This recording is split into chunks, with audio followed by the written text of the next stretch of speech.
Everyone, from this video you will learn which is correct to use at the end of the day or in the end of the day.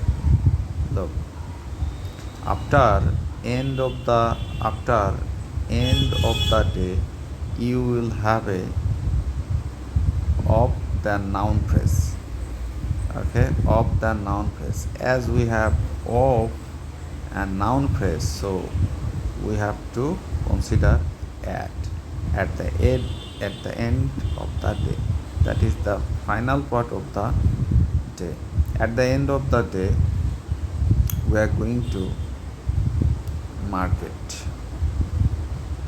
But after in the day, after in the end, we have to use a clause, not of plus noun phrase.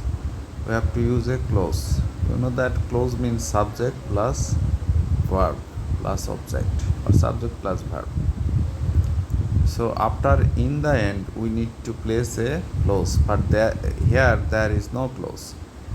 So in the end is not correct. So our correct answer is at the end, as we have of preposition plus noun phrase. At the end of the day, we are going to market because we need to buy some fruits